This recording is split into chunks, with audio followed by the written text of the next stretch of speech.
ngubu ibintu bikomeje kugenda bihindura isura ku butaka bwa Kongo, ariko nakubwiza ukuri yuko igisirikare cya Repubulika ya Kongo FARDC gishaka gukomeza guprofitira mu mutekano umutwe wa M23 wahisemo muri ino minsi. Ni nyuma y'imirwano ikomeye yabaye mu bice bitandukanye by'umujyi wa Goma. Kuri ubu ngubu imiryango itabara abababaye maze gushyira hanze umubare w'abasirikare ba FARDC baguye muri iyi mirwano, aho bamaze gutangaza ko abarenga 2500 basirikare ba FARDC aribo baguye muri operasiyo yo gufata umujyi wa Goma. Nibyo tugiye kugaruka mu buryo burambuye tubabwire uko bimeze, aho benshi mu babyeyi bo muri Repubulika ya Demokarasi ya Kongo bakomeje kubabazwa n'amaraso akomeje kugenda ameneka muri iki gihugu. Ni mu gihe kandi benshi mu bakurikiranira hafi biri kuba basanga inzira y'ibiganiro ari cyo gisubizo cyonyine cyarangiza ibibazo bihari. Ni mu gihe kandi intare za Sarambwe nazo zikomeje kugenda zishimirwa uburyo zikomeje kugenda zitekanisha bimwe mu bice bitandukanye by'intara ya Kivu y'Amajyaruguru, by'umwihariko ibyo bamaze kwigarurira. Reka duhere ku bijyanye n'ibyatangajwe bijyanye n'abasirikare ba FARDC baguye ku rugamba mu mujyi wa Goma. Turagaruka tubabwira n'andi makuru ari kuvugwa mu bindi bice. Imiryango mpuzamahanga ikora ibikorwa by'ubutabazi yatangaje ko nyuma y'agahenge katangajwe na M23 hatangiye ibikorwa byo gushyingura abapfiriye mu mirwano y'ingabo za leta FARDC zifatanyije n'imitwe irimo Wazalendo na FDLR, aho rero bari bahanganye na M23 i Goma, aho batangaje ko iya mirwano yaguyemo abasaga 2500 bo ku ruhande rwa leta FARDC. Gusa ntabwo batangaje ababa baraburiye ubuzima muri iyi mirwano ku ruhande rwa M23. Umujyi wa Goma ufatwa nk'umurwa mukuru w'intara Kivu y'Amajyaruguru wafashwe na M23 ku itariki 26 Mutarama 2025. Ingabo za leta FARDC, Wazalendo, ingabo z'Urundi, abacanshuro n'abandi bayabangira ingata. Gusa abageze mu mujyi wa Goma ukimara gufatwa, M23 basanze byinshi mu bikoresho bya gisirikare bya FARDC birimo imodoka z'intambara, imbunda n'ibindi byagiye bigaragara ko byanyanyagijwe mu mihanda, mu gihe abaturage bamwe bari kuguhunga, abandi bakaba bari kugenda bakizwa n'amaguru. Kureba muri izo modoka ufite umutima woroshye ntabwo byari byoroshye icyo gihe, kuko hari hakirimo imirambo y'abakoreshaga izi modoka barasiwemo ku rugamba. Ni mu gihe kandi abarokotse bagakizwa n'amaguru yabo aribo bagiye bagaragara batanga ubuhamya uburyo urugamba rwari rukomeye. Imibare ya Loni igaragaza ko ababarirwa mu 3000 aribo bishwe mu ntambara yagejeje ku ifatwa rya Goma. Aba barimo abo ku ruhande rw'ingabo za leta FARDC n'abarwanya umutwe wa Wazalendo n'abandi bafatanyije urugamba bagera kuri 2500. Ubwo rero M23 yari imaze gufata umujyi wa Goma, abasirikare FARDC bahungiye mu Rwanda babwiye itangazamakuru ko bisanze bagoswe na M23 impande zose, bakabona nta yandi mahitamo basigaranye uretse gushaka uko bagera mu Rwanda. Umwe yagize ati, ingabo zirinda Goma zari ku kibuga cy'indege cya Goma, ariko ayo mayiri y'urugamba ntasobanutse. Ni gute twari kujya ku kibuga cy'indege mu gihe umwanzi yazengurutse Goma yose? Yatangiye kurasa, ntabwo twari kurinda ikibuga cyazengurutswe. Ubwo umwanzi yarasaga, twahise tugira inkomere nyinshi, tunapfusha abantu benshi. Nge namaze kubona ko bari kuturasa, nahise mbona ko ibintu atari amahoro. Kuva amasasu yatuzi Goma, abari bavuye mu byabo batangiye kugenda bataha, ndetse n'imirimo irasubukurwa nk'uko bisanzwe mu bindi bice byigaruriye M23. Naho abari barashyizwe mu nkambi z'imbere mu gihugu batangiye gusubira mu byabo, nko mu nkengero za Goma. Mu nkambi ya Kanyarucinya ikaba yamaze gufungwa kuko abaturage bose bari bayirimo basubiye mu ngo zabo muri teritwari ya Nyiragongo. Amakuru avuga ko M23 yakoze bishoboka byose ishyiraho uburyo bwo gutwara abantu ibavana mu nkambi ya Mugunga ibatahana iwabo muri teritwari ya Masisi. Abasesenguzi bemeza ko Loni isanganywe ingabo za MONUSCO mu burasirazuba bwa Kongo kuva mu mwaka w'1994 yasaga n'ikigikiye umutekano muke mu karere, ku buryo ubu iri kugoreka ukuri kw'ibibera muri iki gihugu kugira ngo aya masezerano ndetse n'impamvu zose zishyirwe hanze bigaragare ko igikenewe ku butaka bwa Repubulika Iharanira Demokarasi ya Kongo. Magingo y'abakozi benshi b'amashami ya Loni bahunze uburasirazuba bwa Repubulika ya Demokarasi ya Kongo banyuze ku mupaka w'u Rwanda i Rubavu berekeza i Kinshasa n'ahandi hatandukanye. Ni mu gihe kandi bitangazwa ko hari n'abandi bavuye mu ntara Kivu y'Amajyepfo banyura mu karere ka Rusizi berekeza aho mu bihugu byabo, aho rero ibi byabaye nyuma y'uko ibi muryango bakorera wasabye cyase wagiranye ibiganiro n'u Rwanda. Ni mu gihe kandi bikomeje kugenda bigaragara ko andi makuru ari kugaragara kuri page z'ibinyamakuru bikomeye ku isi aravuga ko Afurika y'Epfo nayo irahangayitse bikomeye, aho rero ishirajwe ishinga no gukura abasirikare bayo bakomerekeye muri Repubulika ya Demokarasi ya Kongo ndetse n'abahaguye. Umugaba mukuru w'ingabo za Afurika y'Epfo uyu akaba yitwa General Rudazani yagaragaje ko kuri ubu ikirebana n'imirwano bagihagaritse mu burasirazuba bwa Repubulika ya Demokarasi ya Kongo, ahubwo icyo bashyize imbere ari ugucyura imibiri y'abasirikare b'iki gihugu bapfiriye mu mirwano imaze iminsi iri kuba. Yabigarutseho ku munsi w'ejo ku itariki ya 4 Gashyantare 2025 ubwo Minisitiri w'Ingabo Angela Matsi n'abasirikare bayoboye Sandefu basobanuriraga komisiyo ishinzwe umutekano mu nteko nshingamategeko ibijyanye n'intambara mu burasirazuba bwa Repubulika ya Demokarasi ya Kongo. Ahagana ku isaha saa 10 z'urukerera ku itariki ya 23 Mutarama 2023 nibwo imirwano hagati y'ihuriro ry'ingabo za leta n'umutwe witwaje intwaro ya 23 yabahurije mu mujyi wa Sake uherereye muri groupement ya Kamuronza, aha ni muri teritwari ya Masisi mu ntara Kivu y'Amajyaruguru. Mu mirwano yamaze iminsi irenga 3 igisirikare cya Afurika y'Epfo cyatakarije abasirikare bagera kuri 14 mu cyumweru gishize, ubwo imirwano hagati y'ingabo za leta yabaga iza kurangira M23 ifashe umujyi wa Goma hapfuye abandi 14 ba Afurika y'Epfo. Bivuze ko umubare wa benshi mu bapfuye ku ruhande rwa Repubulika ya Demokarasi ya Kongo ukomeje kwiyongera. General Dazan yabwiye inteko nshingamategeko ati kuri ubu ikihutirwa turi gukora amanywa n'ijoro ni ukugarura mu gihugu imibiri y'abitabye Imana no kugarura abakomerekeye ku rugamba, tutibagiwe n'abamarawi ndetse n'abatanzania. Uyu muyobozi yavuze ko bari kwifashisha inzego zitandukanye iki gikorwa cyorohereze imibiri y'abapfuye ko cyakorwa maze bakagera mu gihugu cyabo. Yagize ati twagiranye ibiganiro n'umuryango w'abibumbye na MONUSCO muri Repubulika ya Demokarasi ya Kongo ku bijyanye no kugarura mu gihugu imibiri y'abapfiriye mu ntambara. Yongero ati twanaganiriye na SADC binyuze ku munyamabanga mukuru Kabarani kandi duhora tubibutsa umunsi ku munsi. Cyakora abadepite bakojeje igitutu aba bayobozi bababaza uburyo ibi bazabisohokamo ugereranyije nuko ibintu bihagaze magingo aya. Ingabo za Afurika y'Epfo Sandefu zirenga 1500 zagiye mu burasirazuba bwa Repubulika ya Demokarasi ya Kongo mu butumwa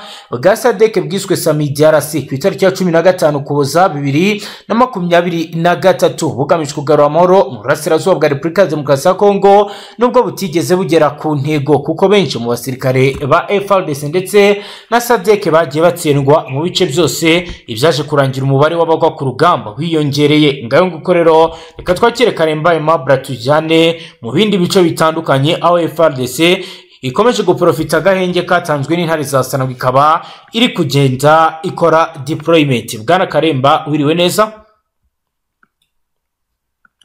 Bwana Karemba Aimable wiriwe neza? Yego mwanje kwiga neza. Yego Karemba Aimable rero tudatinze amakuru yo ahari ni menshi, turaza kureba ku myigaragambyo ikomeje kubera i Burayi y'abanyekongo, ariko mu gihe tutaragera kuri iyo myigaragambyo ndagira ngo tubwire bimeze gute ku bijyanye na deployment ya FARDC mu bindi bice, aho wambwiye ko FARDC iri guprofita akagahenge katanzwe ikagenda ikwirakwiza abasirikare mu bice bitandukanye. Bihagaze gute?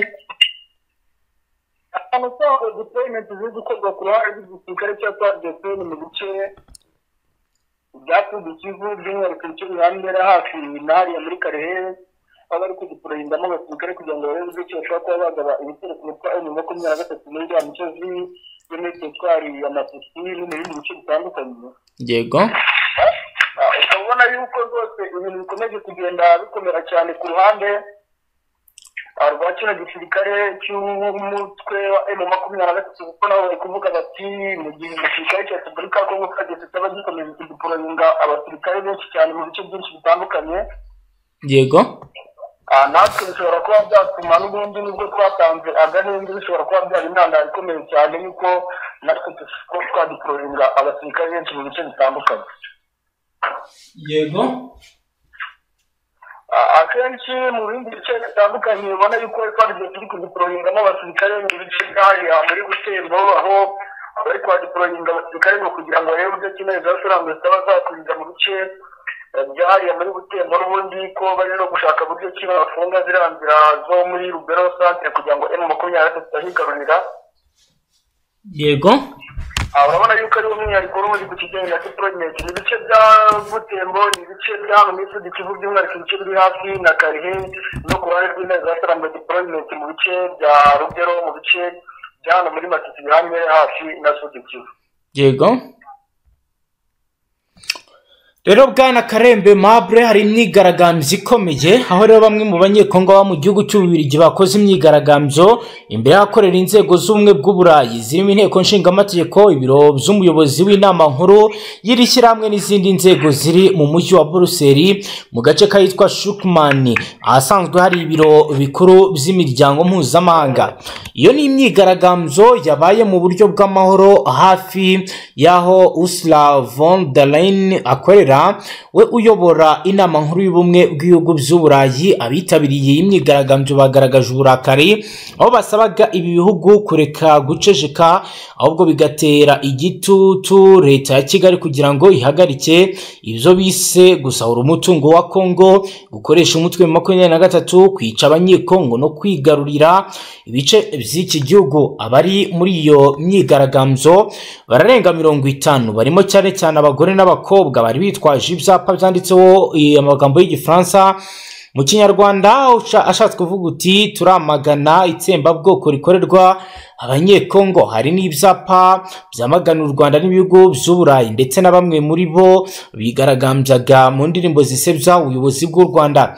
Iyo myigaragambyo ikaba yarateguwe n'ihuriro ry'amashyirahamwe y'urubyiruko n'abagore.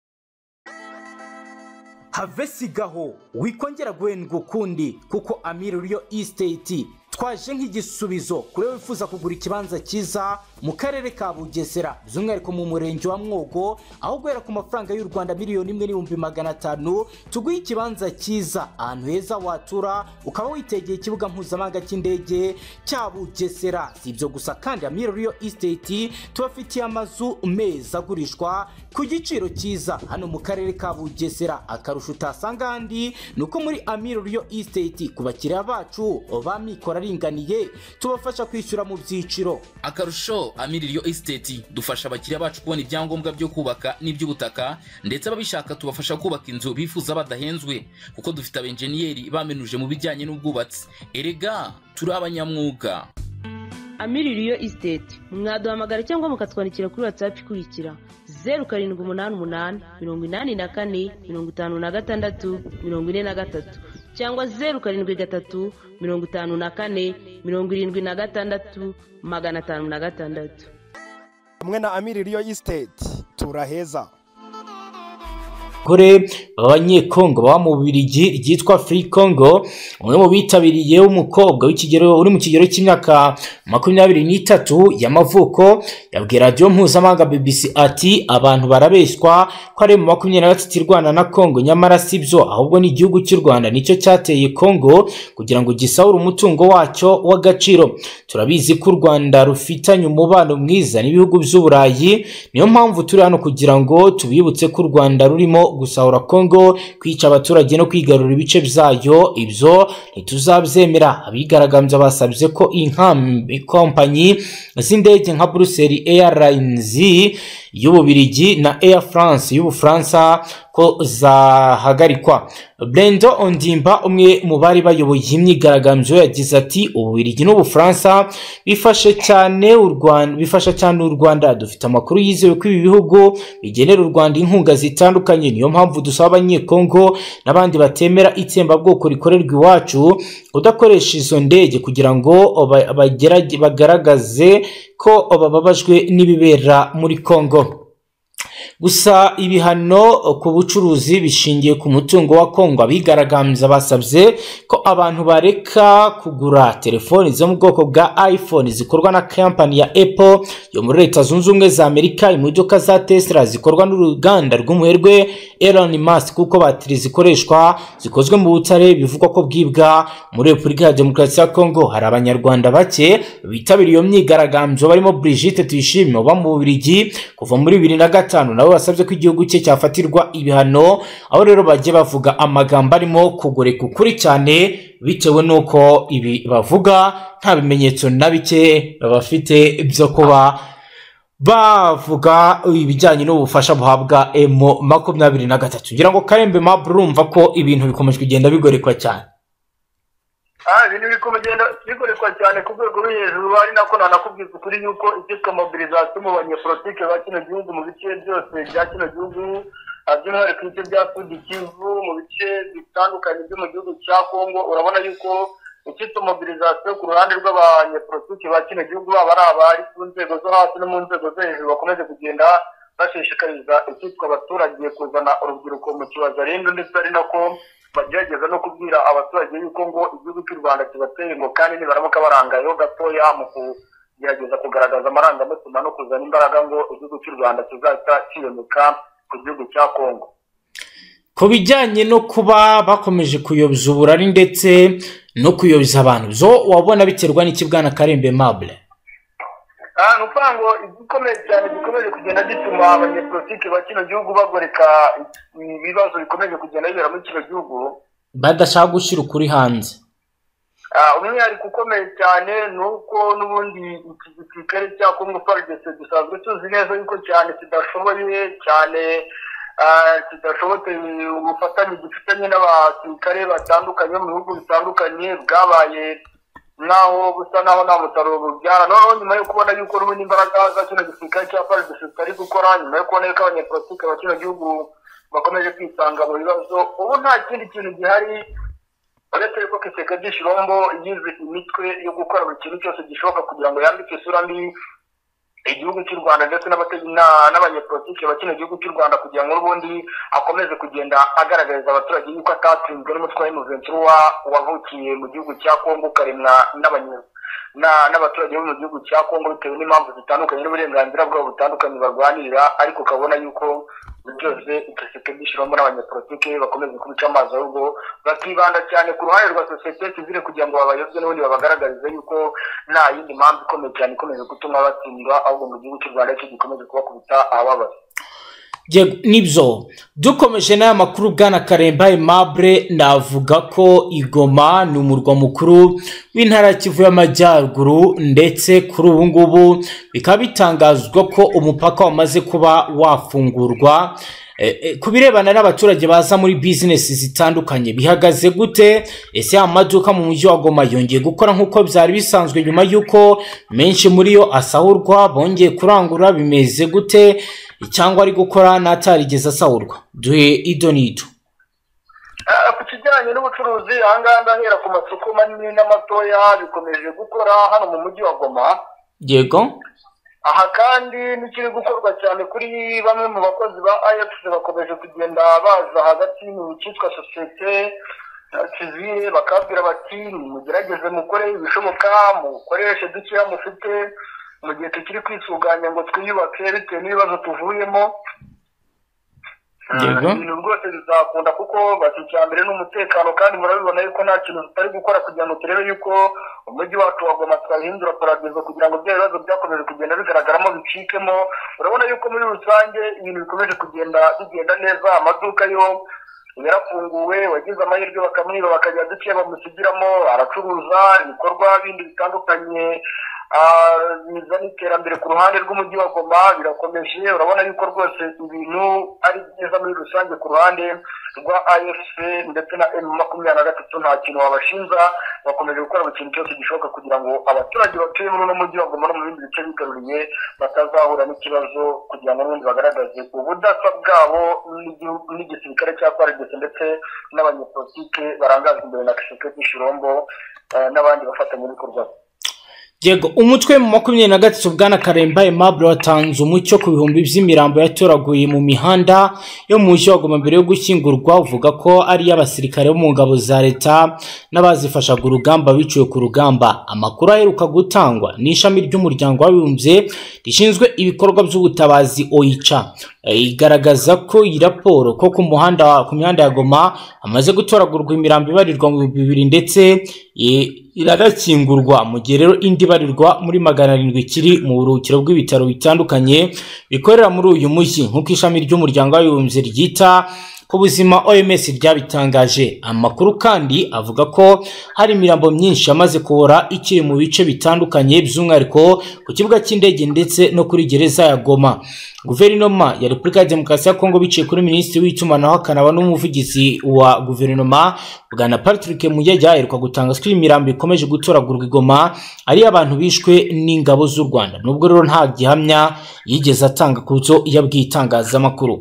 Kinshasa yakunze gushinja ingabo z'u Rwanda kuba arizo zirwana intambara mu burasirazuba bwa Repubulika ya Demokarasi ya Kongo, ndetse inshuro nyinshi abategetsi bayo bakaba rero baragiye babivuga ariko ntibagaragaza igihamya. Perezida w'uyu mutwe mu butumwa yanditse ku rubuga rwe rwa X yanyomoje bikomeje gutangazwa na leta ikomeje kuvuga ko abishwe ari abasivili, avuga ko ari imirambo yatoraguwe ku mihanda ya Goma ari y'abasirikare ba leta ndetse n'ababafashaga urugamba biciwe muri iyi mirwano. Yagize ati ubutegetsi bwa Kinshasa bukwiye guhagarika kwishora mu mpaka ziteye isoni zerekeye impfu zabereye i Goma.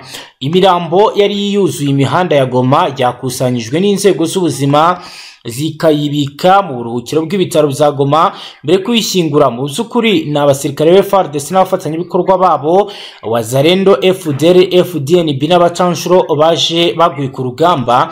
Bertrand Bisimwa yasobanuye ko hari abasirikare be FARDC n'abafatanyabikorwa babo batsinzwe urugamba banze kubahiriza itegeko M23 yari yatanze kuko bagombaga kurambika intwaro mbere yo kuba bahurizwa muri Stade de l'Unité. Yakomeje agira ati bahisemo kwishora mu mirwano mu mujyi wa Goma rwagati birangira bishwe. M23 ivuga ko imirwano yabariye abasirikare yamaze gushyingurwa ndetse kuri ubu umutekano akaba ari wose mu mujyi wa Goma. Yunzemo ko nta muryango n'umwe utuye Goma uri mu cyunamo kubwo kwicwamo umuntu. Ngayo nguko rero bagana Karemba Aimable wakomeza tubwira n'andi makuru.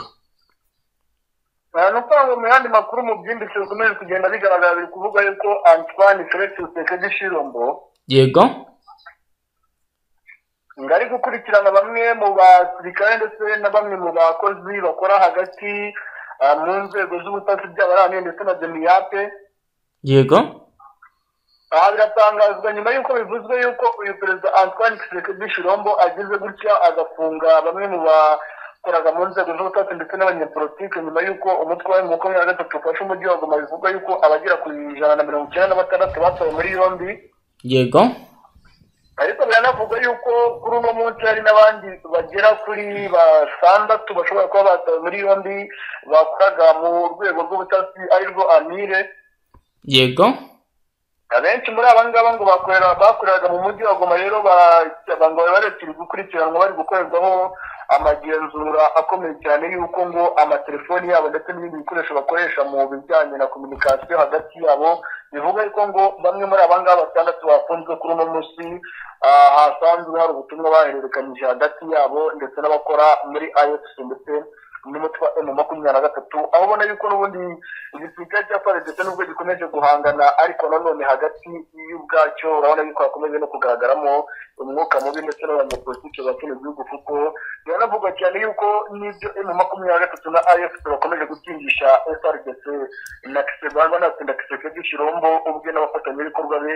Ni umwuka mubi ukomeje kugaragara hagati yabo aho batari kumvikana cyane, aho biri no kuvuga yuko hari bamwe mu bari kugaragara ku ruhande rumwe bavuga yuko ibiganiro hagati yabo n'umutwe M23 byakabayeho, ariko ngo bamwe bakanabizira kandi bakaba bagira gutya rwose bakaba banakorerwa n'ibikorwa bitandukanye birimo iyicarubozo, kuko bivuga yuko abafunzwe aka kanya bari guhatwa ibibazo bikomeye cyane kandi bari kubihatwa bari kwicwa mu buryo navuga yuko ari iyicarubozo. Yego bwana Karemba Aimable, reka tugushimire cyane dusoreza aha ngaha.